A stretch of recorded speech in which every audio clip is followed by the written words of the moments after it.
Aí é até legal a gente explicar rapidinho. Aqui em terra, o seu motor funciona, tem a pressão da gravidade. No espaço não tem. Então esses motores aí, os caras colocam hélio. O hélio dá tipo uma pressionadinha ali pro motor começar a funcionar. Esse hélio é o tal do hélio que começou a vazar nessa nave. Quando começou a vazar hélio, teve vários desses motorzinhos aí que pararam de funcionar. E o cara acoplou na estação, meu amigo. Na raça, na mão. Isso aí é tudo pra acoplar automático. O cara catou a nave ali na mão. Primeiro transmitiu o acoplamento, teve uma decisão. Chegou um momento que eles estavam decidindo se acoplar ou volta. Volta ou acopla? Volta ou acopla? O cara falou, chá comigo, meu amigo. Foi na raça, acoplou. E aí, cara, começou uma das maiores novelas modernas. Mas assim, não foi uma coisa também na loucura. Porque assim, qualquer coisa que você faz em estação espacial é muito protocolo, é muito difícil de acontecer. Então se deixaram ele acoplar, é porque sabiam que ia dar certo. Cara, tanto que o cara ficou parado. Ele ficou, cara, eu transmiti isso aí. A Starline ficou parada aqui, a estação aqui. Eles ficaram parados, um de frente pro outro, quase uma hora. Pra tomar a decisão se ir ou não. Imagina as reuniões, as loucuras que não tava. Mas toda vez que você vai certificar esses veículos, você deixa muitas vezes dias parado pertinho da estação espacial para garantir que todos os protocolos estão sendo cumpridos corretamente, que não vai ter problema nenhum. Se você fizer alguma coisa errada, você pode destruir a estação espacial. E tem um monte de gente morando lá, né? Esse que é o ponto. Imagina se numa dessa um motor que tava funcionando para e ele baixa na estação. Acabou. Entendeu? E aí ele, né, destrói ali, ou bate no painel solar. Qualquer coisa. Tem um monte de coisa que pode dar errado ali. E pode acontecer, porque como começou a dar problema, o pessoal não sabia. Aí que entra pra mim aí o Lucas pode falar o que ele acha, mas começou a dar vários problemas que os caras não sabiam nem que problema que era, né, cara? Por isso que demorou algumas semanas para os caras decidirem o que fazer ali. Mas assim, acoplou, funcionou, os caras entraram. Aí começou toda uma discussão se deveriam voltar naquele veículo ou se deveriam abortar. E aí o que aconteceu, que é o que eu acho que não tá sendo muito falado nos Estados Unidos, mas no Brasil as mídias não estão falando sobre isso. Coincidiu com a corrida presidencial. E aí, cara, começaram a relembrar da Colômbia. E aí o Biden provavelmente pensou, falou, cara, se eu coloco esses astronautas pra voltar na Boeing e morrem, né? A Kamala Harris, ela era a presidente do Conselho Nacional do Espaço. Então, a pessoa que estava concorrendo era a presidente, porque a vice-presidente dos Estados Unidos sempre é a presidente do Conselho Nacional do Espaço. Imagina se coloca essa galera e morre. Então, o governo falou assim, não, esquece. Não quero nem saber, não quero nem ouvir a Boeing. Volta sem os astronautas. Só que a Boeing já estava numa situação horrível, porque ela estava atrasada, estava com problema, e ela começou a pesquisar que nem uma maluca os problemas que tinham acontecido. Ela falou assim, galera, eu estou segura de que o veículo vai voltar bem. Se vocês quiserem mandar o astronauta com a gente, aí mande. Lembranças da Colômbia. E aí... Aí começou, cara, uma treta gigante, cara. E era horrível. Eu transmiti várias conferências de imprensa. Era horrível de ver, cara. Isso foi em junho, tá? Aí eles foram lançados em junho, eram pra ficar 7 dias lá. E aí a nave voltou em setembro. Aí voltou sozinha. Só que eu acho, não sei você, eu acho que foi a melhor saída pra todo mundo. Eu acho que foi, lógico que foi. Foi a melhor porque, saída, assim, foi, cara. A Boeing provou que poderia voltar. Porque ela voltou perfeita. Né? Claro, com os problemas todos que ela teve de manobra e tal, mas ela conseguiu voltar. Os astronautas ficaram lá. Que aí o Trump começou a usar a narrativa de que, foram abandonados. Né? O próprio Elon Musk usou essa narrativa, foram abandonados. Só que a NASA falou, não, cara, a gente sempre tiveram... Os caras estavam trabalhando, a Sanita virou comandante da estação. E assim, o plano de contingência sempre aborda essa ideia de que astronautas podem ficar mais tempo no espaço. Não foi a primeira vez. Não foi. Já aconteceu isso antes. Só que dessa vez, por questão da corrida política, tomou uma proporção nunca tomada anteriormente. Que é isso que eu falo. As pessoas estão aqui falando na mídia, falando, putz, astronautas abandonaram no espaço. Cara, isso já aconteceu outras vezes. Sergei Krikalev.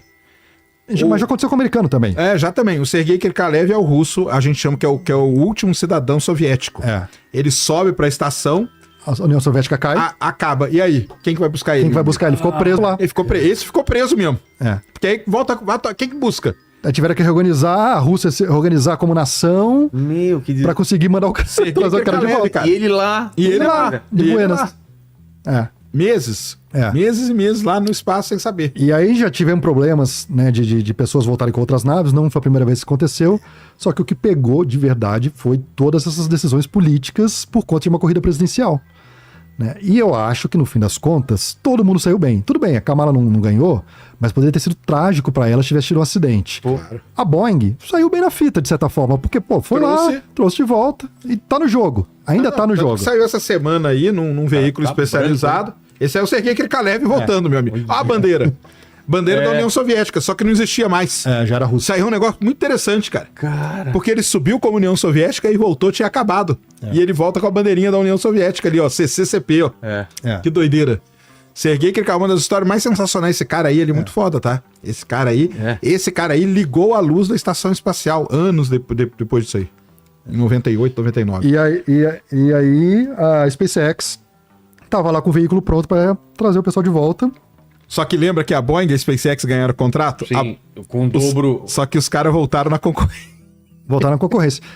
E aí nessa, a Sunita, ela basicamente voa em tudo possível, porque ela voa no espacial, Soyuz, a Dragon. Starline, e ela só não voa na Orion ainda. Só não voou na Orion, mas na Dragon ela voou também, porque ela voltou. Mas, cara, era triste, assim, meio de ver as conferências de imprensa. Porque ia o cara da NASA e o cara da Boeing. E você via que tinha uma situação ali... eles estavam tentando fazer acontecer que pra não voltar era, na Boeing, cara. sabe? E aí, tanto que a NASA falou... Quando a NASA decide, ela fala que foi unânime. Só que quando ela faz isso, não tinha ninguém da Boeing ali. E aí, qual que é o lance da Boeing, né? A Boeing já tava... Trocou de CEO até no meio do caminho, né? O CEO da Boeing trocou ele nessa treta toda. Mas o ponto é, a Boeing já estava baleada por causa do 737 MAX. Isso. Né? Então, a gente não costuma misturar a aviação civil com essa parte espacial na Boeing, mas assim, a imagem para o mundo é uma coisa só. Então ela já estava baleada nisso. Já estava com esses atrasos todos dessa cápsula, né? E aí, de repente, não vai trazer os caras de volta, deixou os caras na mão lá. Cara, as ações da Boeing, buf. Desabaram, cara. Na época ali foi um momento bem complicado. E o lance de eles receberem o dobro do que a SpaceX é justificável? Então, é justificável por conta de lobby. Assim, não é justificável pelo viés econômico da coisa, mas a Boeing emprega muita gente nos Estados Unidos. Né? E aí A Boeing tá desde o início do programa espacial. Então você tem um lobby muito grande. E tem um ponto que eu particularmente acho que é muito importante. Você não pode depender de uma empresa só. Isso aí é verdade. E hoje, os Estados Unidos está na mão da SpaceX.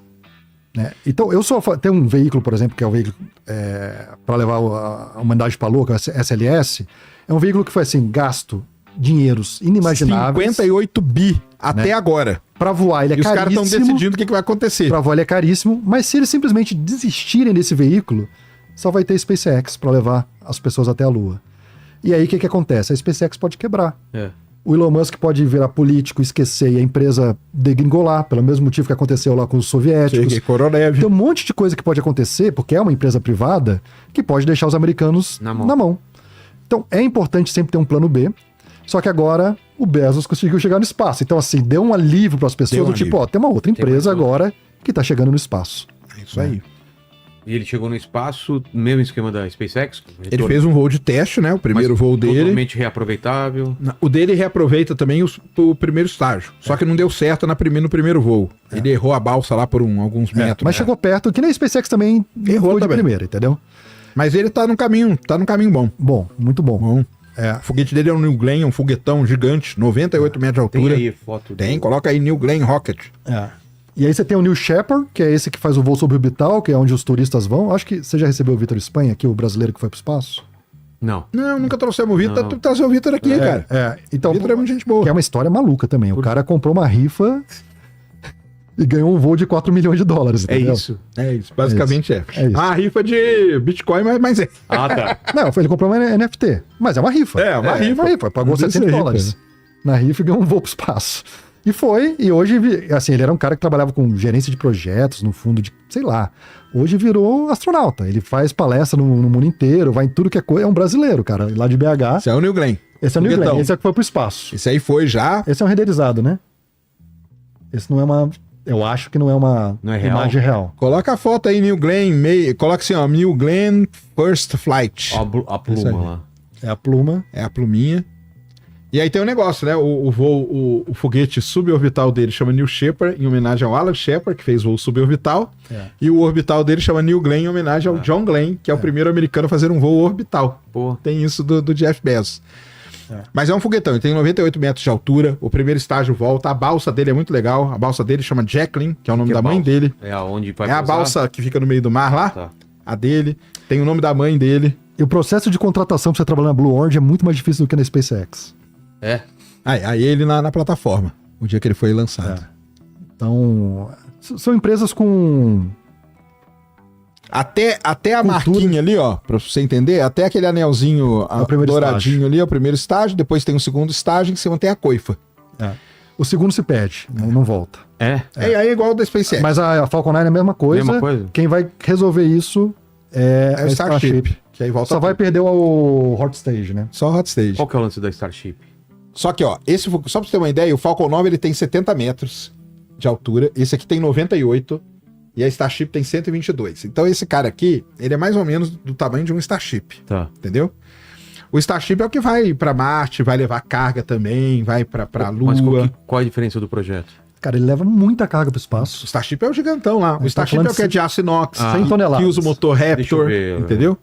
A gente tá falando de 100 toneladas de carga. Um negócio que nunca foi pensado E anteriormente. volume também, né, cara? Porque ele tem 9 metros de gigantesco. diâmetro, então E é... aí ele abre aqui a capotinha dele, solta as coisas, fecha, então ele pode pegar coisa, pode pegar detrito espacial, consegue manobrar, e aí volta tudo pra Terra. Esse que é o mais maluco, né? Então, o ônibus espacial talvez chegou perto de conseguir voltar Talvez. tudo. Perdeu o tanque laranja lá que a gente mostrou pra você, mas de resto aproveitava tudo. A Starship, com exceção de um pequeno estádiozinho que faz... Ele consegue ligar o motor antes dos estágios separarem, com exceção disso, que é um anel.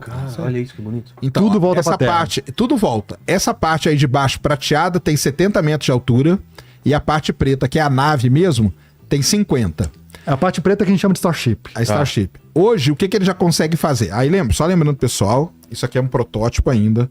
Ele fez o 8º voo dele agora. Quantos você já viu ao vivo? Eu já vi 3. 3. Tudo isso sem piloto, sem Nada. Sem carga, não tem nada. Eles só Tudo estão testando. automatizado. Porque o que eles querem fazer? Aqui, essa parte de baixo, ela volta e é agarrada por aquele braço lá. Já viu ele sendo agarrado? Não. Não? Coloca aí, cara. Tá vendo aqueles Coloca dois assim. braços em cima Sei. lá? Super, coloca o Faz videozinho assim, aí, ó. Faz assim, é que nem o chopstick japonês. sei, Você vai ver, você vai ver. Super Heavy, coloca aí, Super Heavy Capture. Coloca assim. Essa parte de booster, né? A gente chama de Super Heavy. Tá. Então o Starship é em cima e embaixo é o E Super tem esse Heavy. banquinho aí. E tem esse banquinho que é a mesa, que é onde ele fica apoiado pra ligar os 30. Ele tem 33 motores daquele lá que você mostrou embaixo ali. Que material é esse pra aguentar isso? Então, no primeiro voo dele, o negócio Arrebentou arrebentou o chão. Já concreto, e aí era um monte de coisa. detonou tudo, cara. Aí eles foram. Até hoje, lá na praia ali do lado, tem o concreto do primeiro voo que foi jogado longe. Aí eles mudaram, colocaram agora em. É tudo, cara, tudo que puder fazer em aço inox, nós vamos fazer. Eu não sei se você fez isso, mas, por exemplo, o Pedro Palota, um amigo nosso que já veio aqui, inclusive, Já. ele fica catando coisa lá, cara. Eu Ele já vai lá. catei, eu tenho uns pedaços do Starship em casa. Sério? Sim. Acha os... É, porque cai, coisa que cai ali, você vai lá na praia depois e pega. E eu nunca vi ele voltando, o Pedrão já viu ele voltar, das vezes que ele Algumas voltou. vezes, né? O Acho que Pedrão umas vai em todos. 3, 4 vezes já. O Pedrão vai em todos. É. E aí ele vai voltar aquela parte, vai ser agarrada, que nós vamos ver o videozinho. Inclusive, aí. se você quiser ver um lançamento desse, o Pedro leva. Sério? Sério, pô. Pô, A gente quero- leva você, ué. Quero Se ver. quiser, não tem Você faz isso também, É né? impressionante, assim. Bora? É, Cara, é. isso aí é impressionante, cara. Isso aí é impressionante de ver. Mas você vê de muito longe, né? 6 quilômetros. Tá. É a zona de exclusão. Você viu do barco já, né? Eu vi 2 do barco e um de uma casa. Poxa. Eu vi 2 do barco. É impressionante, cara. E Isso aí- aí é um negócio impressionante. E aí esse cara, se tudo der certo, vai abaixar mais 6, 7 vezes o valor de chegar no espaço. Em que fase tá de teste? Tá fazendo? A fase de teste é o seguinte: eles conseguem voltar a parte de baixo, igual nós vamos ver aí, Sei. Já tá ok. e a parte de cima, eles não. Eu acho que eles não sabem o que está acontecendo. Mas qual é a ideia da parte de cima? Também voltar de A parte de cima vai ser capturado pela outra torre, porque Mas- igual essa torre aí tem uma do lado. Mas Mas voltar assim também? Assim também. E ser capturado assim também. Olha lá ele voltando, ó. Ah, cadê? Tá. Ele liga o motor, ó. Isso aí ele voltando, hein? Esse fogo que tá saindo na lateral é tranquilo. É tranquilo. Tranquilo, Isso é tranquilo. Olha aí, Olha. olha. Vai bater! Não bate. Ah, ele fica suspenso? Fica suspenso. Ele fica suspenso ali um tempo, Por quê? depois ele desce, vai ser reabastecido e vai subir. O Mas por Falcon, que ele o não Falcon vem até 9, embaixo? o Falcon 9 tem umas perninhas. Ah, por que ele não fica até embaixo? Porque quando ele volta, ele ainda tem um pouco de combustível. Os caras têm que deixar aquele combustível sair. Entendi. Entendeu? Não, mas tem um ponto que é o seguinte, o Falcon 9 ele tem umas pernas que abrem pra fazer o pouso ou na balsa ou no lugar físico, né? Em terra, né? Em terra. É pesado essas pernas. Então eles falaram, cara, vamos jogar essas pernas fora e vamos segurar esse cara aí no gargalo, no pescocinho, entendeu? Que aí eu não preciso levar esse peso. Pescocinho nada. Tirem as crianças da sala agora. Para o Elon Musk, 13 centímetros faz a diferença. Por quê? O que segura esse foguete aí é uma pecinha que tem 13 centímetros. É um ganchinho, É? assim, 13 centímetros. E aí, Vilela? E como aguenta tudo? Ué. Aí que tá. Ei, parado aí. Já pensou em sair da rotina e conquistar a liberdade que sempre quis longe da CLT? Com a Cyberclass do Peter Jordan, aprendi a ganhar dinheiro no YouTube e TikTok sem precisar mostrar o meu rosto. Quer saber como fazer o mesmo? Clique no link na descrição e transforme de vez a sua vida.